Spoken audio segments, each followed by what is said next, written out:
We're giving you what you want. More live sports where you're at. College football has never been better. Interest has never been higher. Believe that we are at the dawn of the golden age of college football. It was an epic day of college football. It was one of those days where you fall in love with the sport all over again.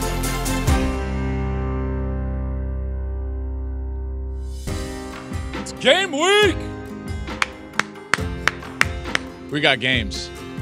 We have got college football games headed your way on Saturday. Oh my goodness, I cannot wait for this.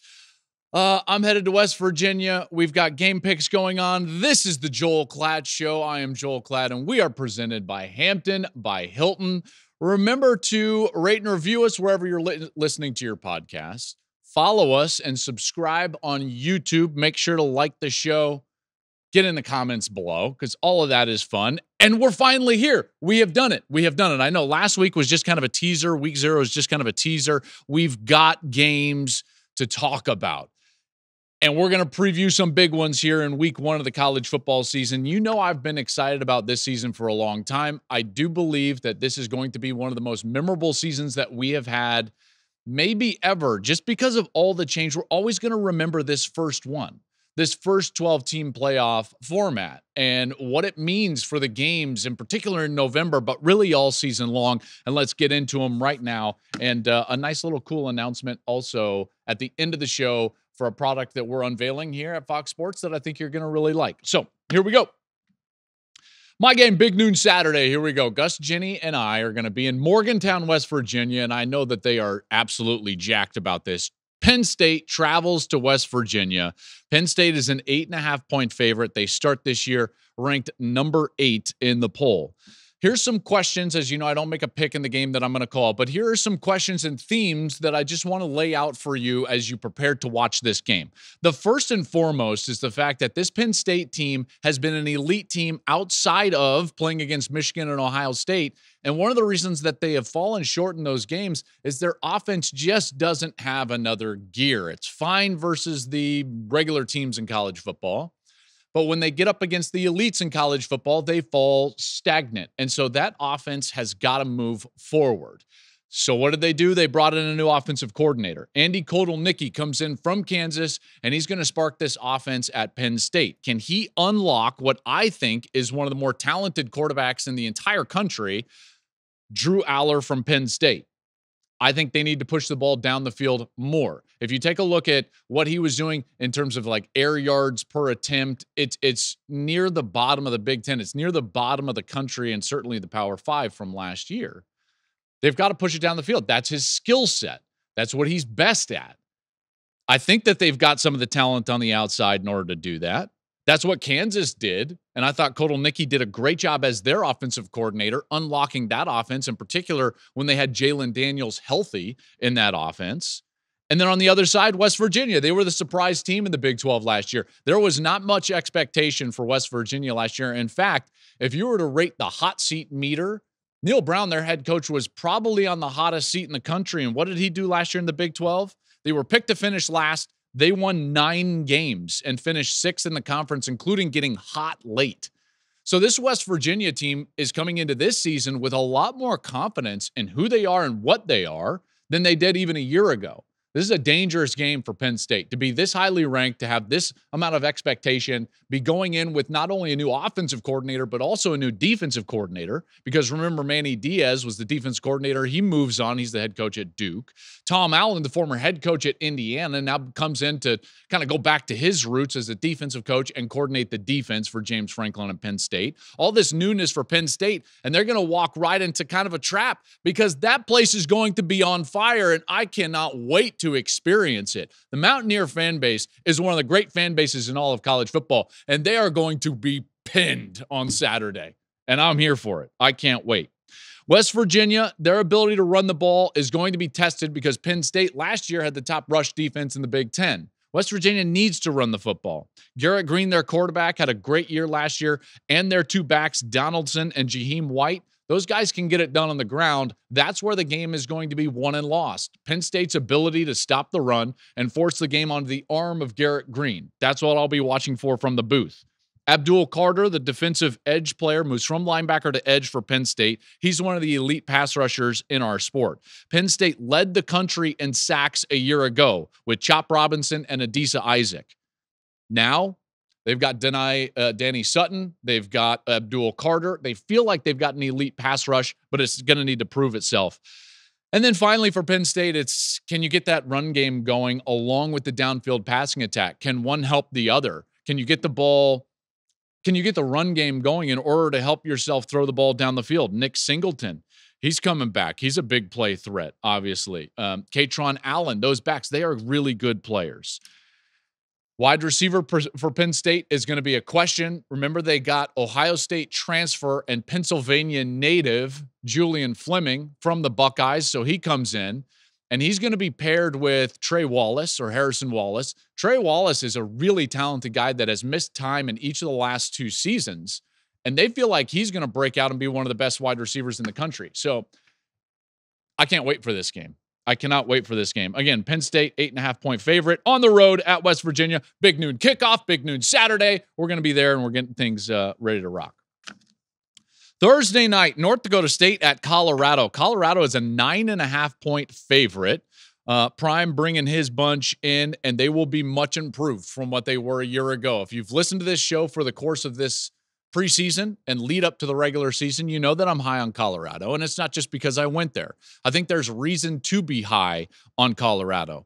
Namely, I think they've got one of, if not the best quarterback in their conference in Shedeur Sanders. Maybe the best quarterback in the country, maybe the top pick in the draft.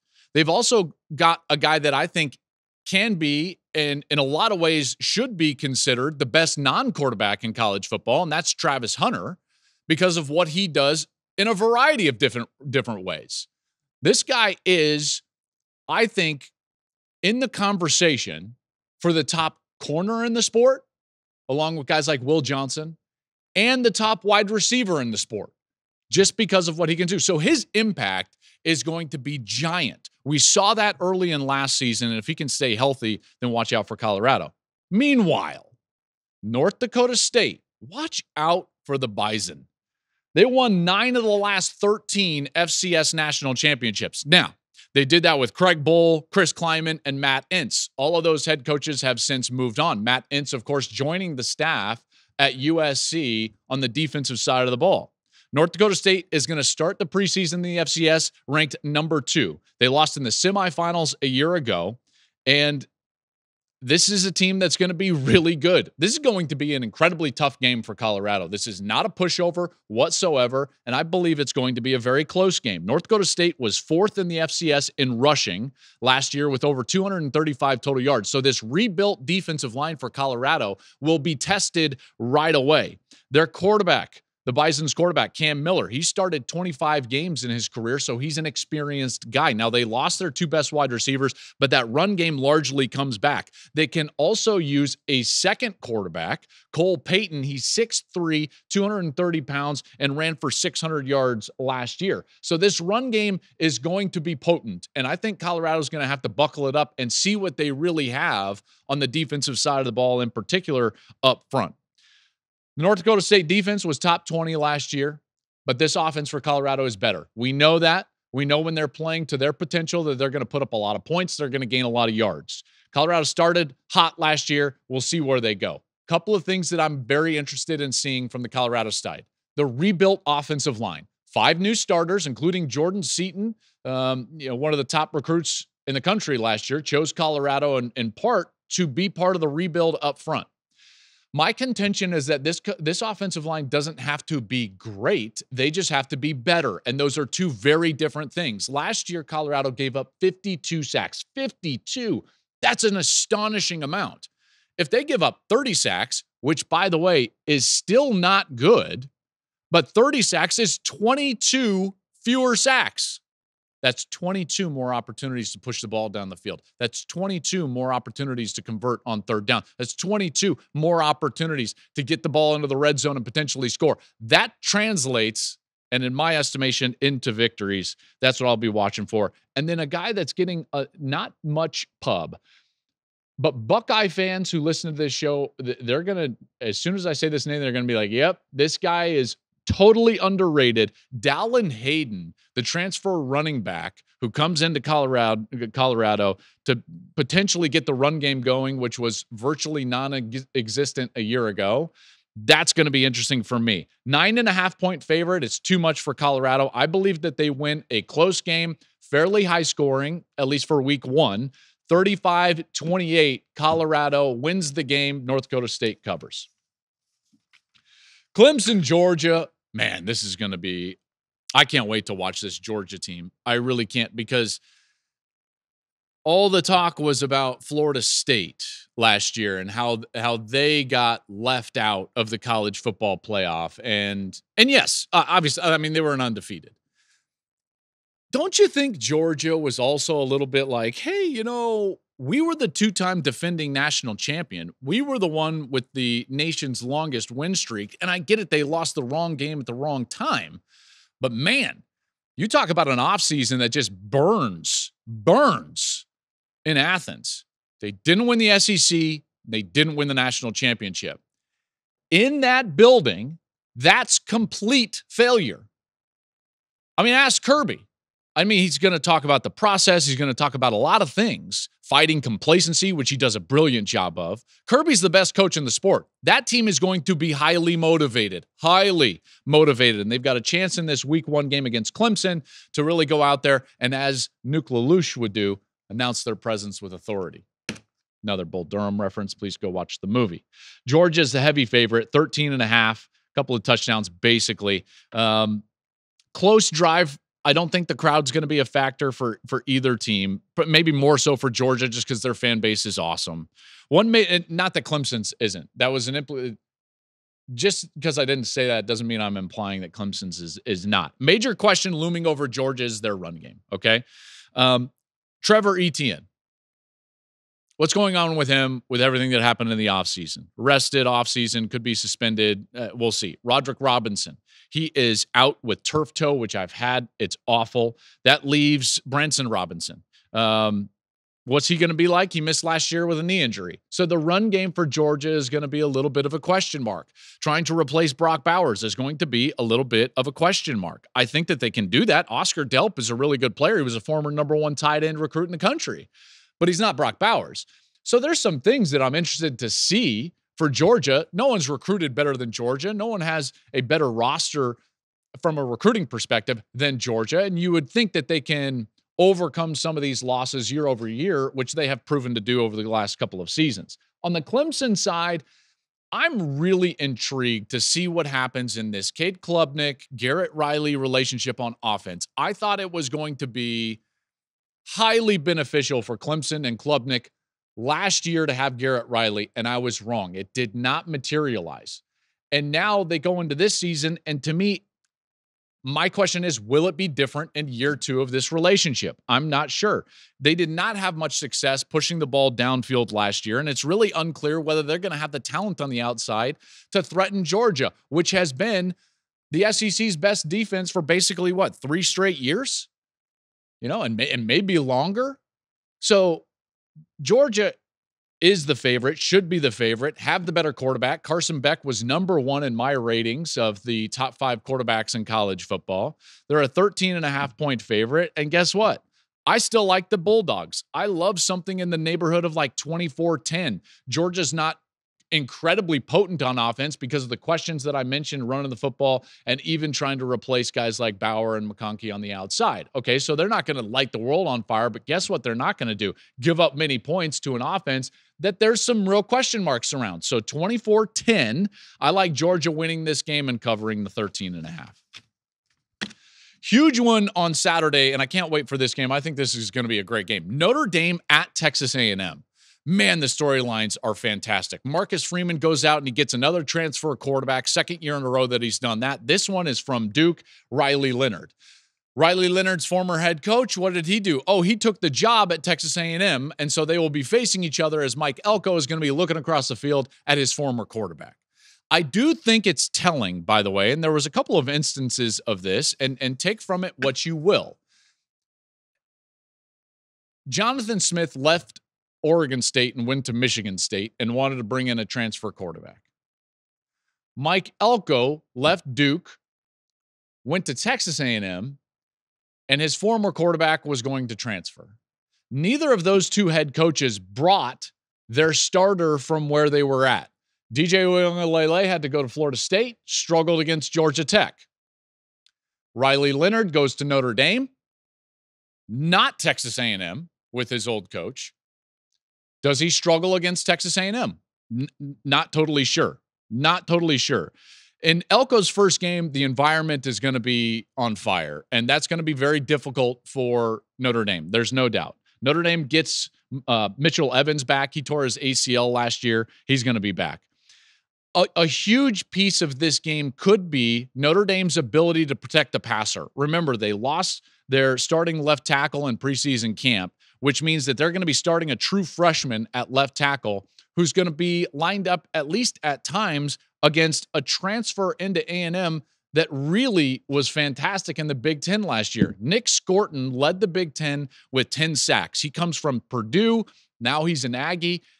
Will they be able to block him? That's going to be a huge point in this game. A&M starts as a favorite, even though they're ranked 20th and Notre Dame is ranked 7th. They're a 2.5-point favorite. Both of these teams have new offensive coordinators.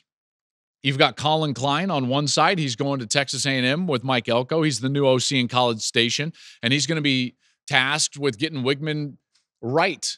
And I think that he can. They did lose Reuben Owens for the year with an injury in camp. That's their running back, and that's a bummer. Notre Dame's defense is phenomenal. I think it could be one of the best defenses in college football.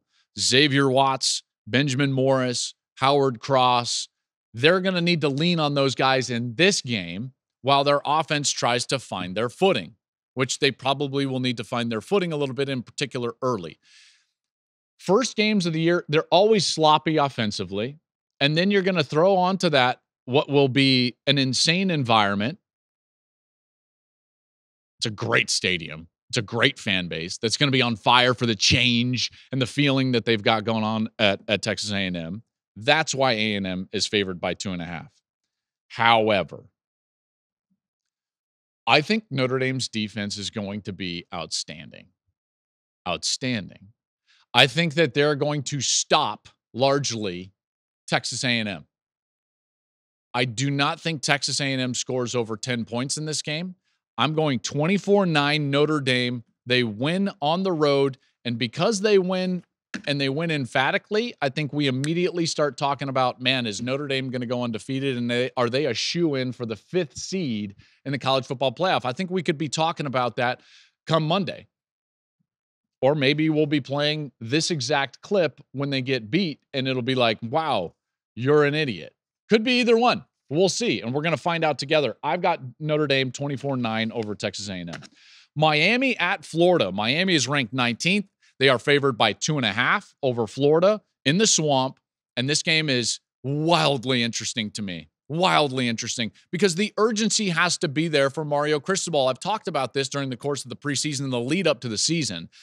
With this roster, with this quarterback and transfer Cam Ward, with Damian Martinez, the transfer running back from Oregon State, with the offensive line, the way that they've built it and recruited under Mario Cristobal, they need to be great this year. Not just like, oh, take a step forward, be better. With this schedule, Miami needs to win 10 games. They're better than Florida. They're better than Florida. I don't really know what Florida is yet. They just absolutely floundered at the end of last season. They lost their last 5 games, and they've got what I think is arguably the toughest schedule in the country. I don't expect anything from Florida this year. I just don't. I like Miami, though, taking a giant step forward. The urgency has to be there. I believe that there's a lot of pressure on Mario Cristobal because the expectations need to be heightened.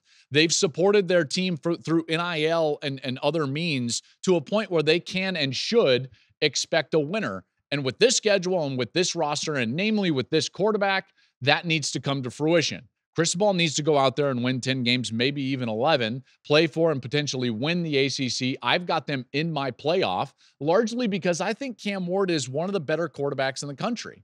I know he didn't make my top 5 list, but man, he was right there. He was right there. I think he's the best quarterback in the ACC. He's certainly the best quarterback in this game. Cam Ward, Damian Martinez, offensive line. Like I like what Miami is. Florida is coming off 3 straight losing seasons. This is not, let's you got to forget about like what we think Florida is or should be. Take that away. Narrative Florida doesn't exist. Reality Florida is a team that is just trying to find their footing and is not going to find it this year, in particular with that schedule that they have. Ruben Bain could be a breakout start for Miami, by the way, on the edge. I think defensively, he could be a player that we're talking about. Graham Mertz is in his second year starting at Florida. Again, I think Cam Ward is better than Graham Mertz. So take from that what you will. I know Mertz, everyone's like, well, his completion percentage was high. One of the most overblown stats for quarterbacks that you can possibly point to is completion percentage. Because the way some offenses work, 73 is really like 55 because everything's at the line of scrimmage. There's nothing read post-snap down the field, timing-oriented, on-time, on-target, window-oriented. You know, sometimes you got to stand up and make big boy throws, and that's not always the case. All right, my pick, 28-14. Miami wins, and they're on their way to a big season. Watch out for this one. I know I already talked about North Dakota State facing Colorado. North Dakota State is ranked number 2 in the preseason poll in the FCS. Oklahoma State is hosting South Dakota State. And South Dakota State, they're on a 29-game win streak. They're ranked number 1 in the FCS. They've won 2 straight FCS national championships. Their last loss was a 7-3 loss at Iowa to open the 2022 season. This is a really good program. And let's remember, even though Oklahoma State always ends up being tough, they tend, especially in the last 2 years, to struggle early in the year. Let's not forget that they lost to South Alabama in the 3rd game last year. They only beat Missouri State by 7 in the opener in 2021. I don't love this game for Oklahoma State, and yet I love Oklahoma State in the Big 12 because of their experience. I would hope that Mike Gundy is leaning on that experience, that veteran presence, to understand the urgency in playing and preparing for this game specifically. Because these older players went through that South Alabama game. They went through that Missouri State game. So they have to understand that they need to give their full attention to South Dakota State. South Dakota State is a damn good football program. The Jackrabbits, baby. They've got the reigning Walter Payton Award winner at quarterback, Mark Gronkowski. He reportedly turned down 6-figure deals in NIL from some of the power programs in the country. He's experienced. He started 40 games in his career. And we've seen this. This is not unprecedented. We have seen an FCS team beat a ranked FBS team 6 times. And people are like, oh, all time? Yeah, but that's still 6 times. Remember, Montana beat number 20 Washington in 2021. And then the biggest one, of course, was the App State game back in 2007 when they knocked off number 5 Michigan. Lean on Ollie Gordon if you're the Cowboys. Lean on Ollie Gordon. He's the reigning Doak Walker Award winner. Lean on your experience. They've got 18 starters back, and that Cowboy defense was bad last year. They've got to improve. That's something that you've got to look for if you're a Cowboys fan or just a fan in the Big 12 in general, is what does Oklahoma State look like on the defensive side of the ball? That's going to be a big question in terms of what they can do during the course of the season. South Dakota State, Oklahoma State, it's a 9.5-point spread. Cowboys are favored by 9.5. That's too many. I like Oklahoma State at home winning what becomes kind of a slogfest 17-10 at home. USC LSU. USC LSU. This game might have more implications on the college football season than any game in week 1. I believe that it sets the tone for the entire narrative about number of participants in the college football playoff from the Big Ten or the SEC, because these teams largely sit in that same pocket, whether you rank them between 4th and 5th in their respective conferences. This is a direct comparison between the 2 conferences, the Big Ten and the SEC. Whoever wins this game starts to think of those playoff implications and what they mean and their path to the college football playoff. If you lose this game, you are behind the 8 ball in a big way. And you've got to win some games that, quite frankly, on paper, it doesn't look like you should win during the course of the regular season. LSU is favored by 4.5. This is a neutral site in Vegas. It'll be Sunday night. Two teams that had similar issues last year. Two of the top 3 scoring teams in the country, but defenses that were really bad. So, which team has improved the most on defense? Both brought in new coordinators. D'Anton Lynn at USC, Blake Baker at LSU. USC, I think that the big issue for them is pressure. Can you get pressure on Garrett Nussmeier and force him to make a mistake? LSU probably has the 2 top tackles as a tandem, I would say, in the sport. Left tackle is Will Campbell. Right tackle is Emory Jones. Those 2 guys probably first-round picks. They lose their offensive coordinator, Mike Denbrock. LSU does. He goes to Notre Dame. He's one of those new coordinators I was talking about in that game. They internally promoted. So Joe Sloan, he goes to OC. They've got to replace the Heisman Trophy winner, Jaden Daniels. They've got to replace Malik Neighbors. They've got to replace Brian Thomas. Those are giant shoes to fill. Giant. And the coordinator. I think that's going to be more difficult than they realize. Meanwhile, you could be arguing, Joel, hey, USC's got to replace Caleb Williams. And fair enough. But I've got history on my side with the play caller for USC. Not that Brian Kelly has not had good offenses, but they certainly haven't compared to what Oklahoma has had and USC has had under Lincoln Riley. I went through this stat earlier in the preseason.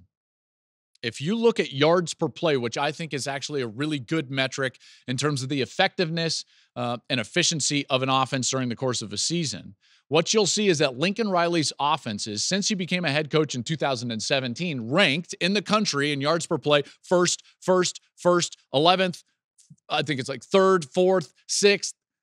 It's a top 10 offense, regardless of who the quarterback is. And I understand that they've had good quarterbacks, but Miller Moss just threw for 6 touchdowns against Louisville.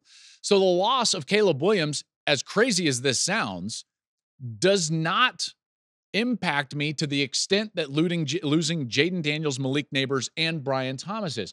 Because remember, Miller Moss still has Zachariah Branch, Deuce Robinson, and Jacoby Lane. I think LSU is going to have great skill on the outside. They always do. Nick Saban even touched on that last week in their show. Yes, they're going to have great skill. I just think it's going to be a lot to overcome. Miller Moss will be more of a system quarterback than what they had previously. That's not a knock on Caleb Williams. That's just an observation of what I think their offense can and will be. I believe that they're going to run the football better. Woody Marks transfers in from Mississippi State than they did a year ago, partly because of the willingness of the quarterback to hand the football off. A lot of what they do is in the run-pass option category where the quarterback has the choice whether he wants to hand the football off or throw the football. Caleb Williams used to bet on himself quite a bit, which is fine, but this offense probably is going to be a little bit more efficient and be run much more inside the lines. I think Lincoln Riley's offense is going to be just fine. I have questions about LSU's. So LSU favored by 4.5, having come all the way west and play in Vegas in what I think is going to be a supercharged environment. And in particular, facing a team that will be better on defense with D'Anton Lynn. I've got USC in this game. I think it's going to be a tight game. LSU favored by 4.5. I like USC to win it outright, 38-35 in what could be the game of the week. Of course, outside of the barn burner that we're going to have in Morgantown on Big Noon Saturday. Those are my picks this week. Gosh, I cannot wait for games. I have been waiting for this episode all summer long. I love doing Big Noon Conversations. I love talking about the sport globally. I love doing all these things in preseason and everything. You know what I really love? Talking about games, and we've got them on Saturday, and I can't wait for you, which is why we have built an incredible new product for you, the fans. Here's what we're going to unveil this year. It's called Opening Drive, okay? And here's what it is. Opening Drive is going to stream wherever you're at. We're going to come meet you. We're going to stream in vertical video. We're going to feature the last 20 minutes of warm-ups leading into the first 5 minutes of actual game action that you are going to get all streamed in vertical format on CFB on Fox social channels. We're giving you what you want. More live sports where you're at. Right there on your phone. Boom. Vertical. Follow us, CFB on Fox, any of the social channels. You've got live game action the first 5 minutes of the game right there. Opening drive will stream live. Wait for it. For all Friday night games and all Big Noon Saturday games. Every Friday night, every Saturday at Big Noon, you've got the first 5 minutes of game action vertically on the CFB on Fox social channels. It's going to be awesome. Now, little caveat, we're going to start a little bit early because we're excited. And we act like children when we're getting ready for something. It's like Christmas. We want to run down the stairs and open up all the presents. So guess what we're going to do? We're going to open up the presents early, and we're going to debut this Thursday night when Minnesota takes on North Carolina in week 1. So get to the CFB on Fox social platforms. Follow us, and you've got the last 20 minutes of warm-ups in vertical. You've got the first 5 minutes of game action in vertical. Wherever you're at, whatever you're doing, we're meeting you, the fan. This is a great way to help drive awareness for our games through, social awareness, being in the places that you're at. Fox Sports, we feel like Fox has always been, going back to the early 90s when we first got into this business, we're an innovator. Why is there a scoreboard on the screen? Fox Sports. Why is the first down line the way it is? Fox Sports. We have driven sports in general forward. We did it in golf when we broadcast golf. Why do you see shot tracers on almost every single shot when you're watching golf on the weekends? Because when we got the US Open, that's what we did. And the level of expectation of production went up. So we're innovating again in the live vertical video streaming space, having achieved success last year. Caitlin Clark, we did this with some of her games. It was off the charts. So this is a win. This is a win for college football fans. All the more reason to be following college football on Fox, on social, wherever you like the social. That was awesome. Follow the YouTube channel, subscribe, make sure to get down to the comments below. Rate, review us wherever you're listening to your podcast. And wait for it. Enjoy the games on Saturday. Let's go, everybody. It's going to be awesome.